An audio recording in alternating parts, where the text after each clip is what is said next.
In the heart of the Mediterranean, there exists a special world where bears and eagles live free among the vestiges of a distant past.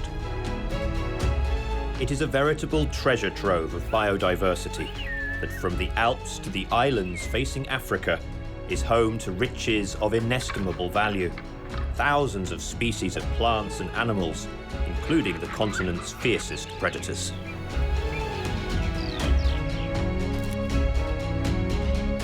This is Italy. Here, among the art and the history, a wild heart beats.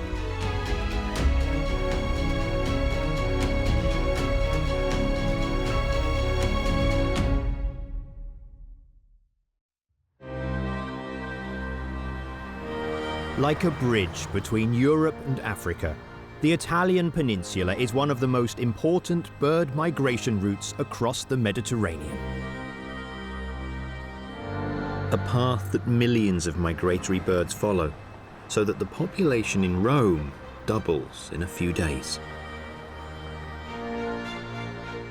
Every autumn, the sky is obscured by clouds of starlings arriving from northern Europe to sleep in the city's tree-lined avenues and parks. For a few months, they create havoc in the city's already chaotic routine. Someone tries to take them on using all of his extraordinary aerial skills. A patrol of winged predators turn the skies of the city into a theatre in which to demonstrate their acrobatic hunting skills.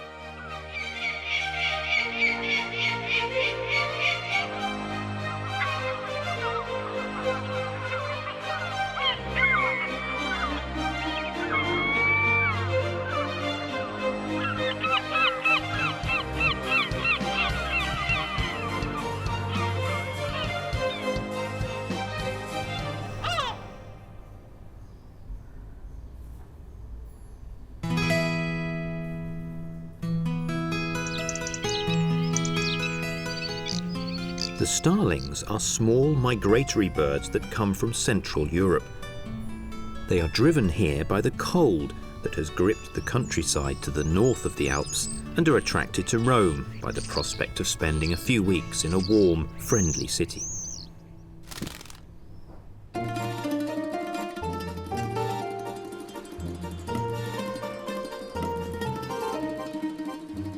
After spending the day in the countryside around the metropolis, looking for food among the olive trees and crops, they begin to fly over the buildings and streets, ever lower. Each group can be made up of as many as 100,000 individuals, which cross each other's paths without incident, each following their own course and flight plan to the millimetre in a way that seems almost miraculous.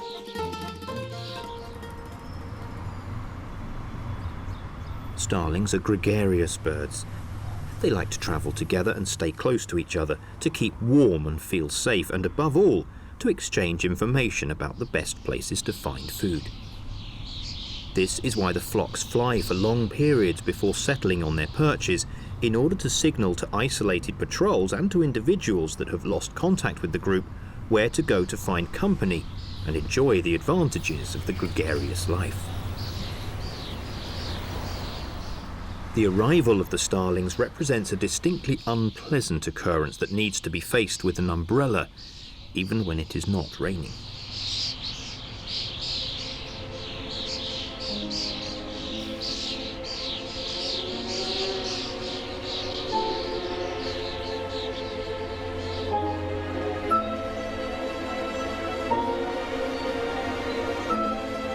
Starlings represent tons of food, literally manna from heaven, for winged predators such as falcons and gulls, which use a variety of hunting techniques to take advantage of the noisy mass of bodies that clogs the skies of the city every evening.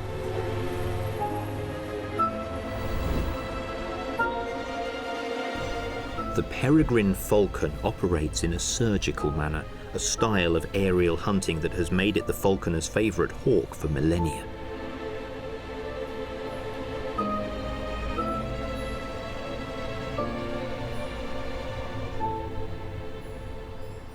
The male weighs a third of the female, just 400 grams. But for both sexes, a starling is worth an evening's hunting, conducted mainly over the impressive dormitory that has established itself in the cypress trees and pines of the cemetery of Rome.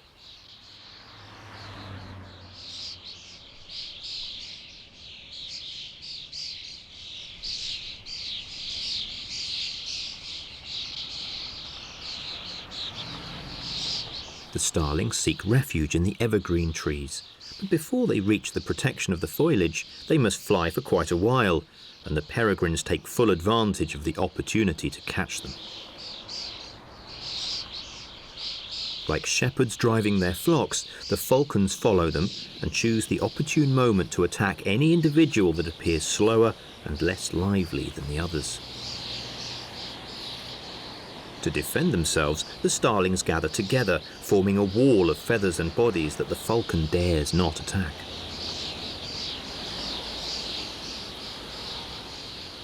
With sudden aerial maneuvers, always maintaining the group's unity with perfectly synchronized movements, they confront the hunter with an indistinct mass that is difficult to attack, above all because it is very hard to identify the weakest specimen among the 10,000 bodies and 20,000 wings.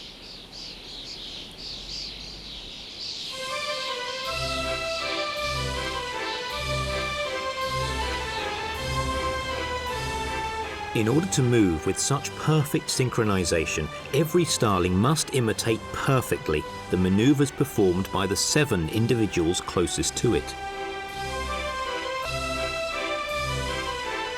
The result is a wave of bodies.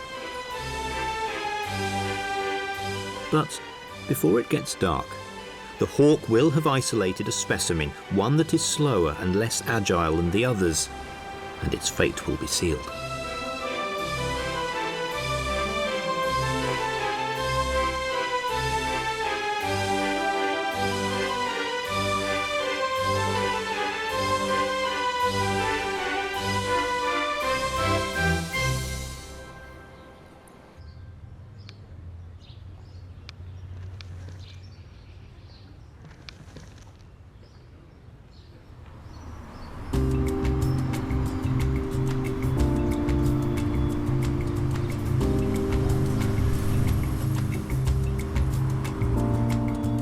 Starlings arouse the predatory instincts of another sky striker, the herring gull, which for some years now have decided to hunt them down.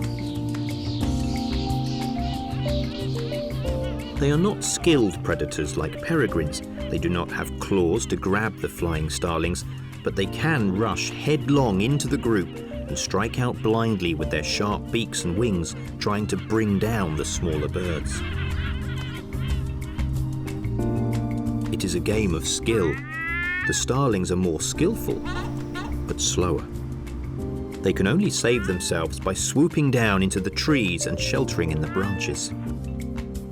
But if they perch too high and in view, the gulls may sweep down and try to hit them. The crows look on without intervening. They do not have the speed, strength, or long, wide wings necessary to hunt birds in flight.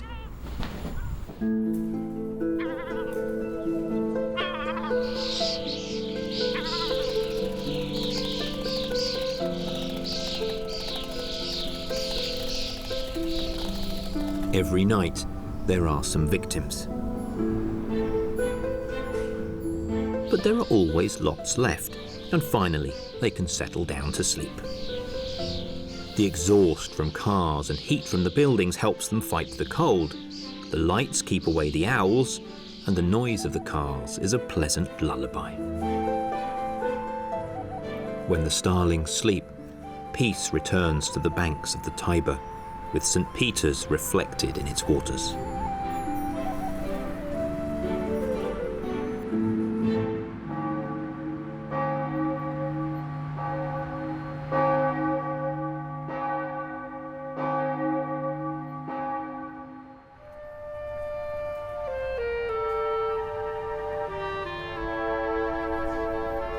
Birds have always held a special place in the history of Rome, ever since they indicated the place where Romulus should found the city. It was by observing the flight of birds that the first king of Rome knew that it was on the Palatine Hill on the banks of the Tiber that the gods wanted to site the city that was to dominate the ancient world.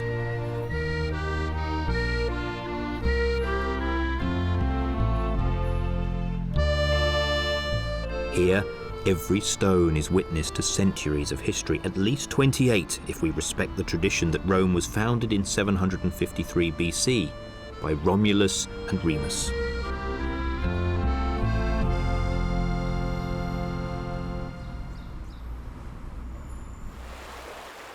A lot of water has passed under the bridges of the River Tiber since then, but the birds continue to be a living, even intrusive presence. It could be said that Rome is in the hands, or rather in the claws, of the birds.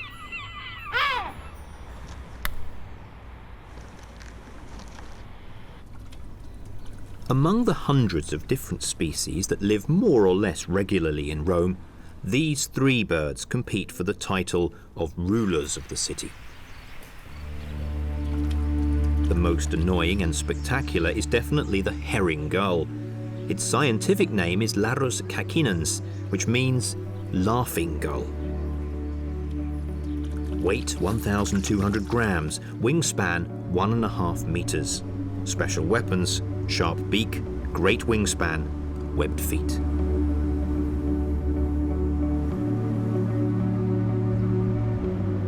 And here is the challenger, the Peregrine Falcon. Special weapons, it is the fastest bird in the world, has strong talons and amazing eyesight.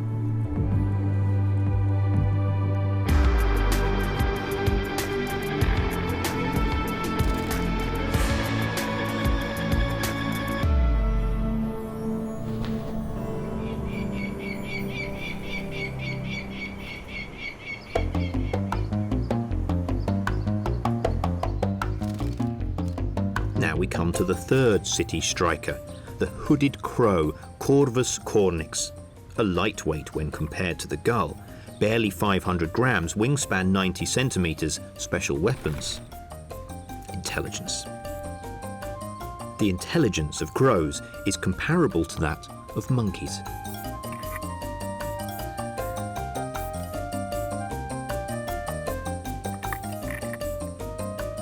If it fancies a drop of wine left in the bottom of a glass, a crow understands that it must turn it over. A dog, without an appropriate training, would never get it.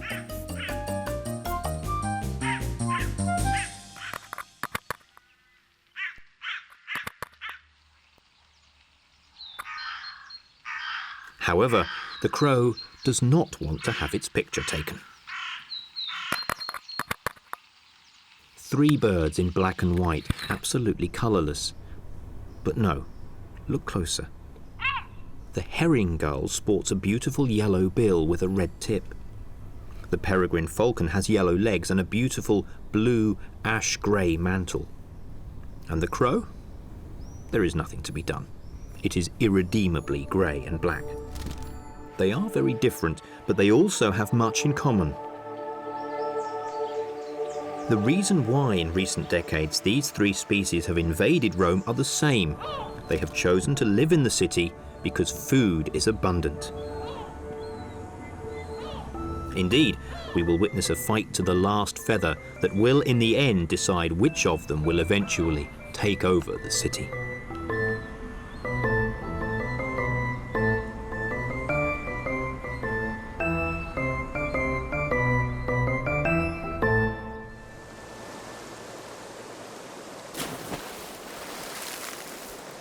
At the end of winter, the starlings take the route north along with the flocks of black-headed gulls that fly over the city, following the current of the river as if it were a highway. But the sky strikers remain in town and begin their nesting activities.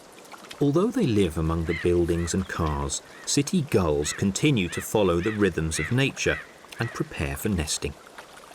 But sometimes the weather plays dirty tricks on them, and sometimes, although rarely, it even snows in Rome.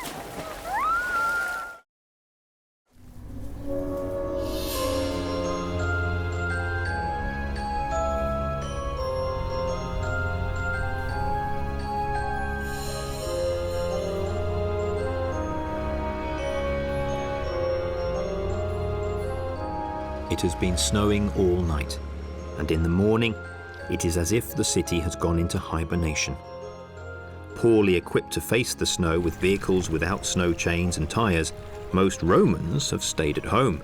Schools, shops and offices are closed.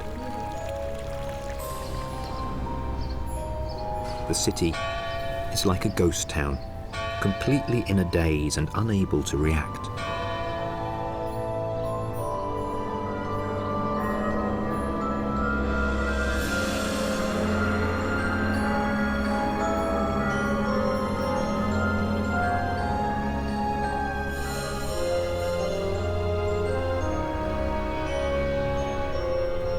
Unable to find food, the gulls have left.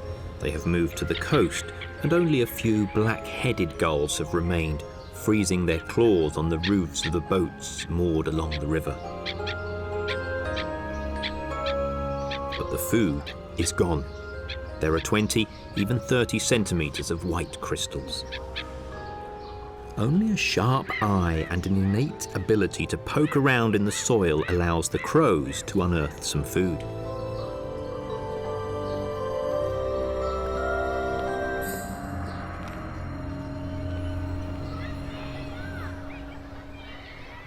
In the snow, you can find the rarest and most endangered bird in the city. Here it is, the house sparrow. Once extremely common, today so rare that it is in danger of extinction.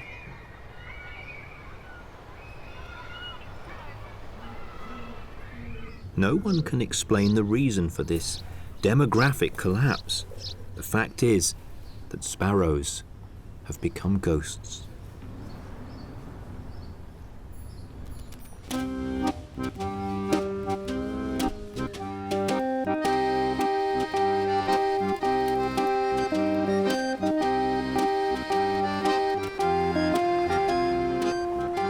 For the gulls, the crows and the peregrine falcons, as well as the many other species of birds that live in the city's park, the nesting season begins.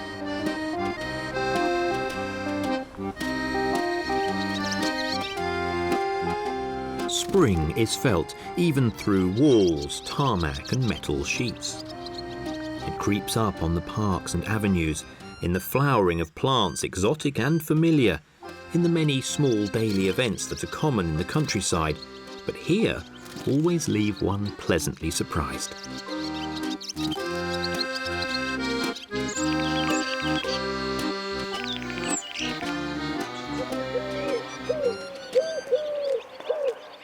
Villa Borghese overlooks the city from the heights of the Pincio Hill, which offers fabulous views of the Church of St. Peter's emerging from among the rooftops like a giant marble cliff. In spring, bushes and trees display nature's very finest colours for a few days.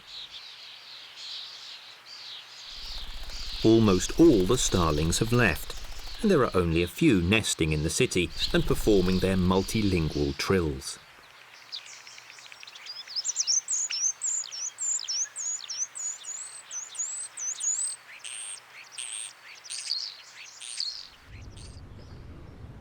The pupa of butterflies start to hatch. The showy swallowtail appears, gradually spreading its wings in tepid spring sunshine. The many species of insects that thrive in the summer in the park include not only big fat rhinoceros beetles, but also the attractive but terrible palm weevils.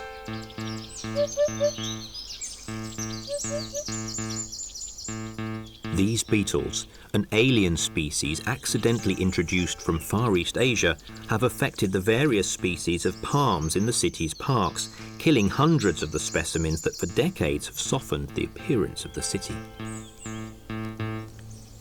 When the leaves of the trees begin to bend, it is too late to save the plant. It means that hundreds of larvae have infested its trunk, digging tunnels and destroying the tissues and vessels. There is nothing to do but chop them down and remove them.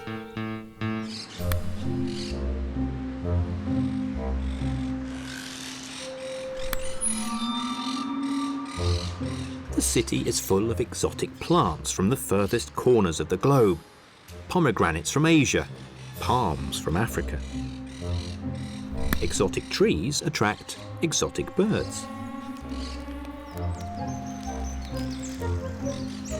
These parrots are free. Rome has been invaded by parrots, in fact by 2 different species.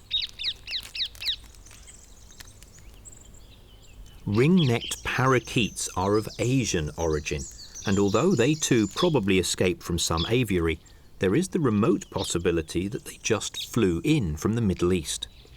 They nest in the hollows of tree trunks individually, but come together to feed from trees bearing their favourite fruits. They look exotic and amaze and surprise Roman citizens, but little by little they are becoming perfectly integrated with the other inhabitants of the city.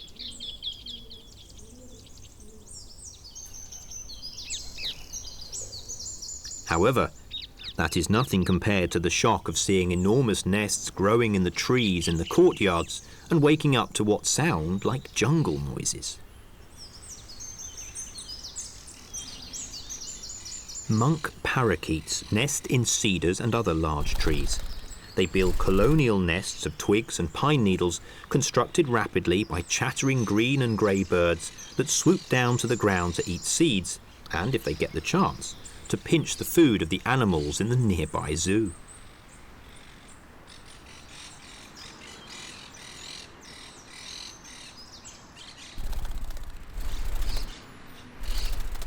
This species is native to South America and undoubtedly came to Rome in the aviaries and cages of dealers and animal collectors. Sometimes ring-necked parakeets fly down to eat on the ground and, moving with a waddling gait on their short legs, go in search of seeds that have fallen among the gravel of the park.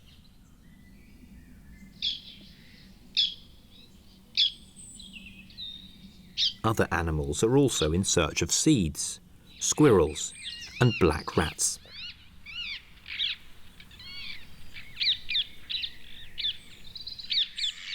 The squirrels are not reddish like their alpine and European cousins.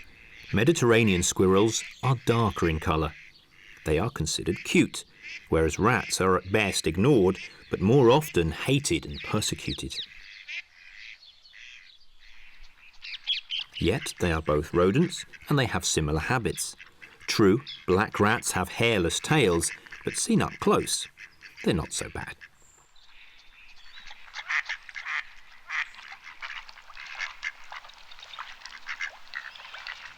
Birds are busy looking after their young. It is the trickiest period of their existence, and each pair is trying to build a nest in a safe place.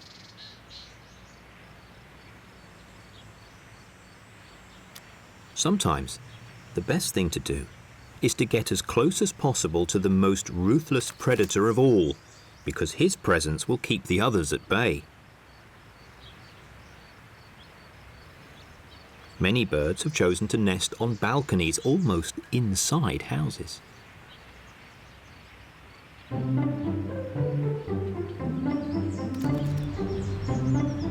This hoopoe has made its nest in a wall of tufa, a light, porous stone also used by the ancient Romans.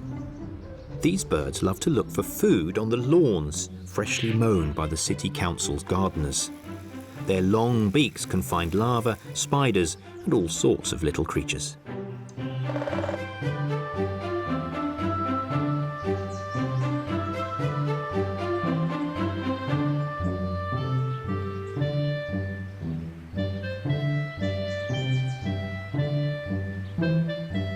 The great spotted woodpecker has grown accustomed to nesting close to people and is not greatly bothered by their presence. This trunk of a tree has been excavated with extraordinary precision. The hole measures exactly 6 centimetres in diameter.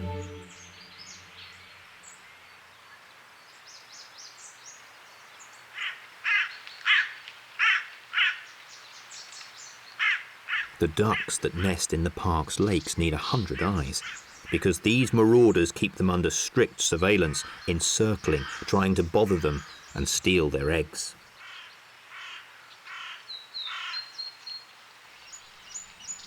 But where do they, the seagulls and the crows make their nests.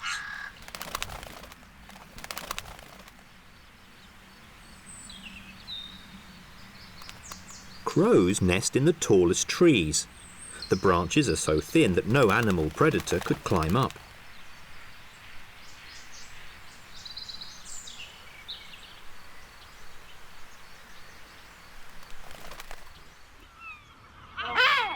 Gulls nest between the tiles and the capitals of the old city, where there are plants that provide suitable material for building nests, which are not always placed away from prying eyes and the interference of human beings.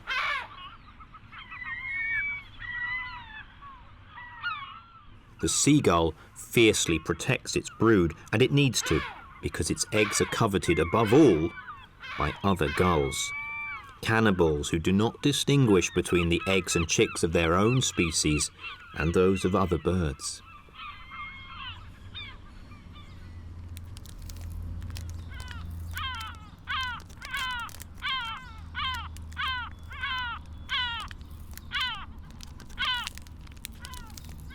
Crows do not have these problems. Their eggs and their chicks can grow without fear of enemies. A pair of gulls has no fear of people and decided to settle on the terrace of a building near Piazza Navona, a stone's throw from the Tiber, right in the ancient centre of the city. They take advantage of the food that people leave for them, often without being aware of it.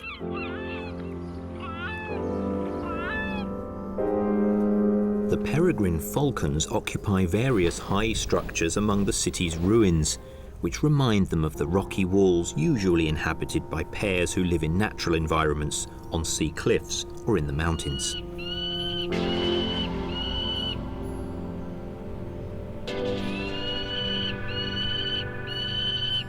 There are the pairs in the centre and those in the suburbs.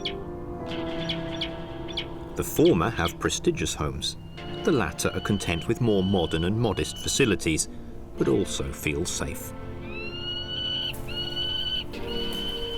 The falcon does not fear many enemies and has chosen a dominant place, a water tower where it can nest 40 feet up, as if on top of a seaside cliff. Its smaller cousin, the kestrel, has opted for an artificial nest. But a webcam is able to discreetly record the intimacy of family life 24 hours a day, every moment in the life of the adults and later, the young.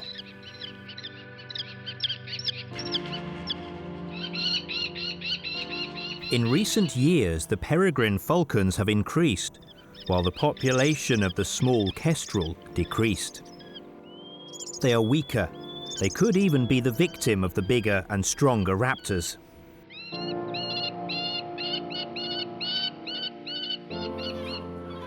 Although some starlings have remained to nest in the trees of the parks, the vast majority have left only memories and returned to Central and Northern Europe. The disappearance of the starlings is not a problem for the seagulls. There is always some other winged creature to chase.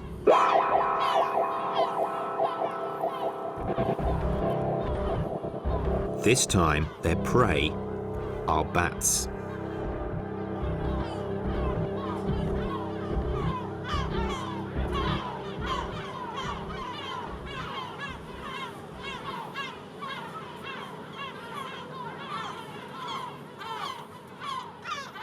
The gulls are able to bring down the bats that usually live under the arches of the bridge. Just 20 grams of food, a bit difficult to get down, but lots of bats make a complete meal.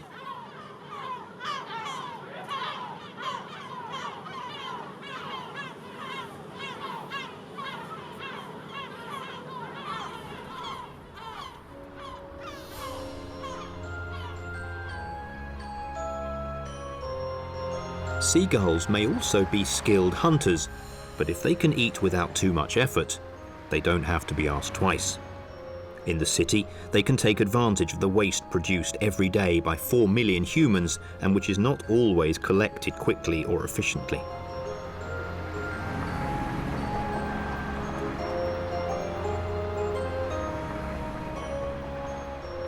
as much as we try to collect the rubbish from the bins and recycle it, in a big city, a few sacks will always be missed by humans, but not by animals. A band has learned to open the bags of garbage deposited on the street, waiting for the refuse collection service to pick them up.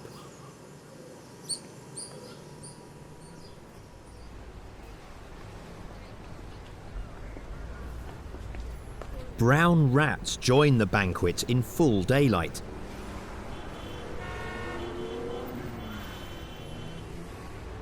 All species seem to exploit peacefully the same food resource, but brown rats are on the menu of the gulls, which are the most efficient predators of these mammals in the streets and in the garbage dumps.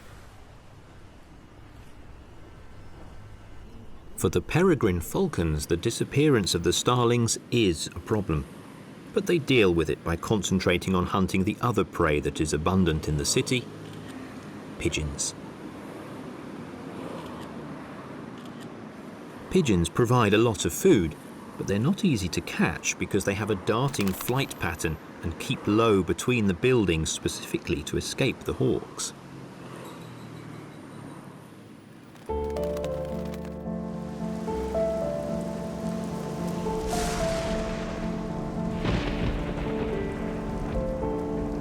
It rains, sometimes too much. The nest of the human-friendly pair has been washed away by water. Dismayed, the two search in vain for their eggs, which have fallen on the road, 4 floors down.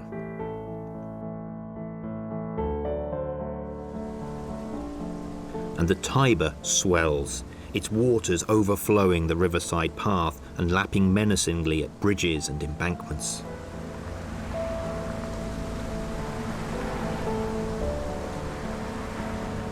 The fire brigade are on the alert.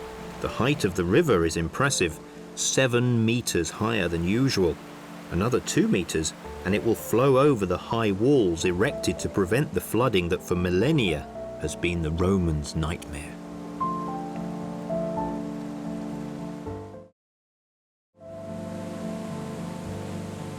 In the morning, the city seems to be waking up from a nightmare. The Tiber is still very high, and the trees emerge from it as if washed there by the current. The muddy water rushes headlong towards the sea, dragging with it rubbish of all kinds. Fortunately, the river level is falling inch by inch. The danger is averted. Today, the river is imprisoned between walls for most of its urban course, but, like all forces of nature, it retains an incredible vitality.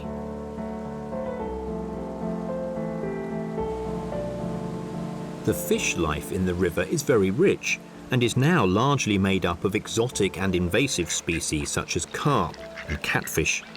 They cannot fail to attract not only cormorants, but also other anglers such as little egrets.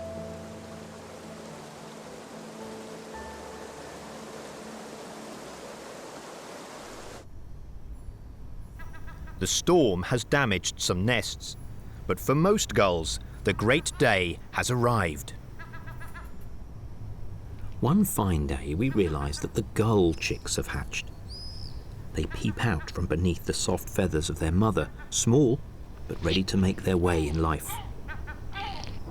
But they have to be fed by their parents, who regurgitate partially digested food. Scientist Nico Tinbergen, one of the fathers of ethology, spent many years observing the lives of gulls, particularly their mating and territorial behaviour, the relationship between adults and chicks, and the innate and learned mechanisms that inhibit the aggression of a creature that is capable of being both a formidable predator and a gentle and affectionate parent. When the adult returns to the nest, the chick reacts instinctively at the sight of the parent's head, pecking at the tip of the beak and stimulating the regurgitation of food. The red mark on the tip of the adult's beak acts like a button on a snack machine. Just push it to get the food.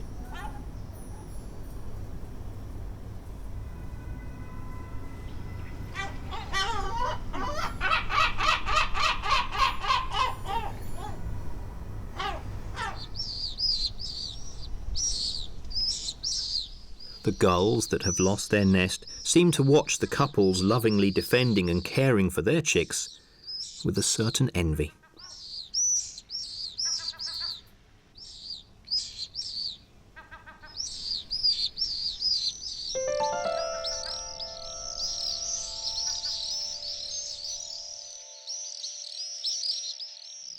The last of the migrants has now reached Rome.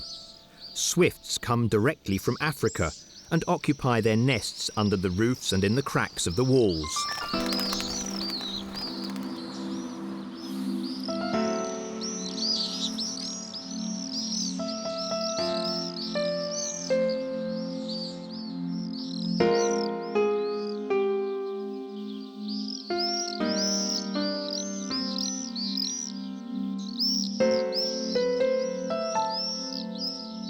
Swifts live in the air, looking for dipterans and flying ants that make up a large part of their diet.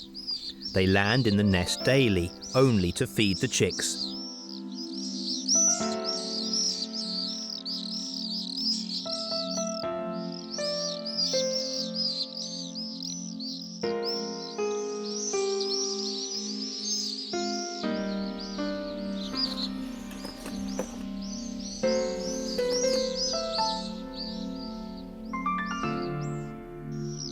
They are superb flyers. Only a skilled peregrine can try to catch them in the air. But the gulls have found the way to exploit the food resource provided by these masters of flight.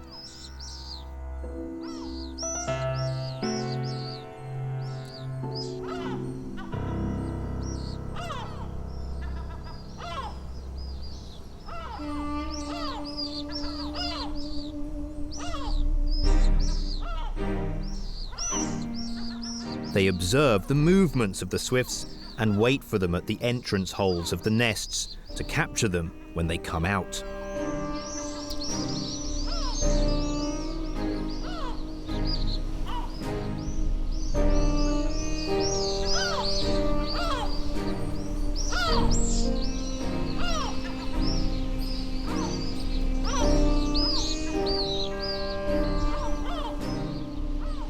The gull's digestive capacity has no limits. Feathers, bones, legs, beak are dissolved by the powerful gastric juices to extract every calorie and nutritive particle.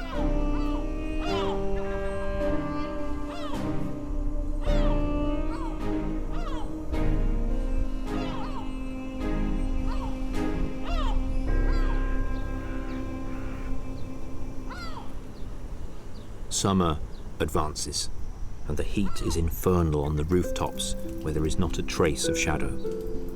But luckily, among the ancient walls of Rome, there is always a gentle breeze from the west, the Ponentino.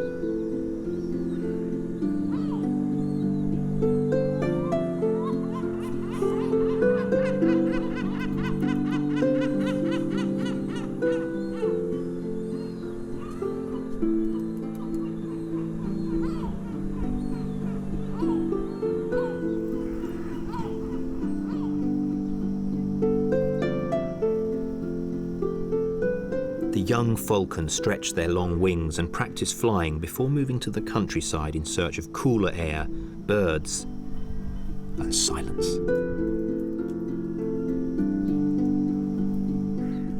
The young gulls, now grown, are panting to disperse the heat. In a few days, they will head for the river.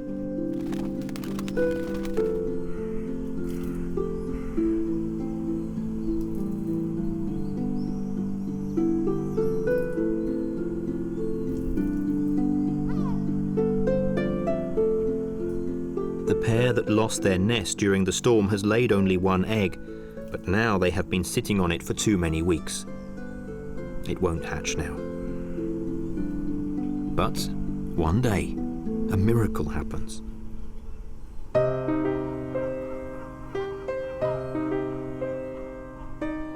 A little ball of feathers appears between its parent's claws.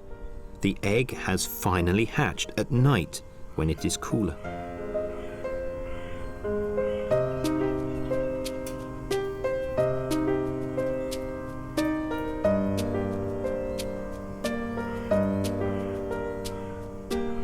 couple are overjoyed. They guard it, watch it, and scream an alarm at everything and everyone.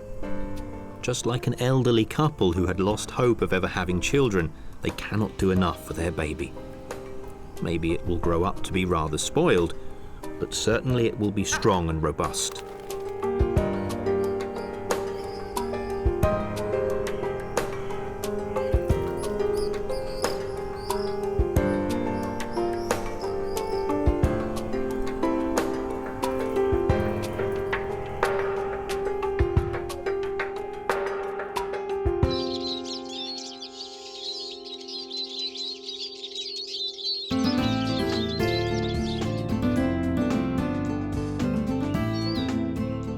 Italians love to feed animals. They're always convinced that they would starve to death if they did not bring them all kinds of food. Not just leftovers, but also fresh products generously taken from their own tables. Naturally, the first recipients are always the cats, traditionally fed by gattare, cat ladies, usually women of a certain age who take care of the herds of cats roaming the streets. The cats of Rome are so well fed by the gattare, who give them dry food and treats, that they have no desire to devote themselves to hunting birds and rats. But other animals are now in the habit of taking the food dispensed by the gattare.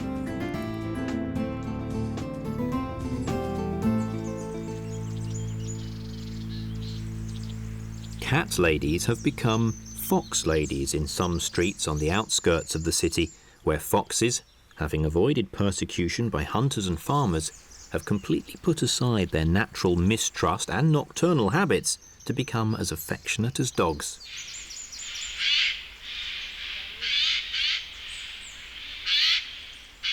And birds cannot be left out. Every species is fed, from tits feasting on sunflower seeds at the garden bird feeder, to ducks and pigeons, and naturally to our friends, the contestants in the challenge in black and white. The Herring Gull has learned that people may be annoying and chaotic, but they also hand out food, so it has decided to trust them and accept their offerings. Even crows have put aside their instinctive diffidence and learned to approach people in search of food.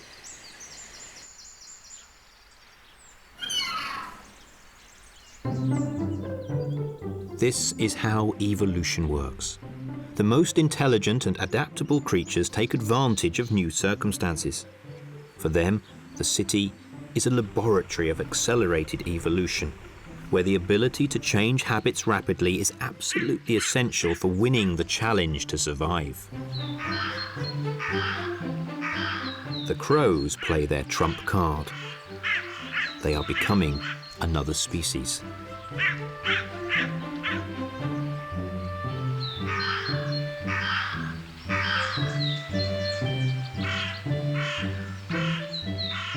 Their transformation has been radical. Not only have they changed their habits, they have also changed their appearance. Gradually, the normal grey crows are being replaced by black ones with white markings on their wings, which are invading the city, beginning with Villa Borghese. The new look is the result of a genetic mutation that natural selection considers advantageous. It seems that the mutant males are more attractive to females and therefore reproduce more. So before our very eyes, in the short span of a few generations, a new model is rapidly emerging, replacing the original and developing into a new species, the Roman crow. They will dominate Rome and its inhabitants, at least until a new bird drives them from the throne.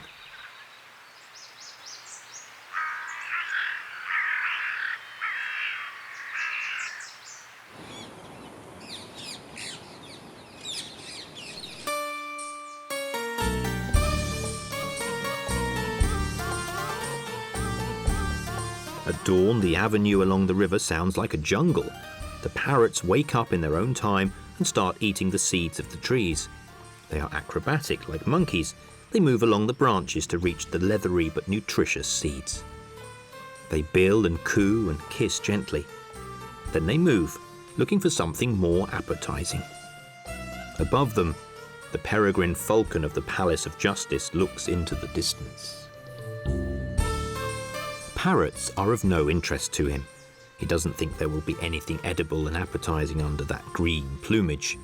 It will take time for him to understand it. His partner has just gone to have a look at the marble sill where she will probably lay her eggs next spring, but now the hunter has more important things to do. He is waiting for the starlings. Now, it's just a matter of days.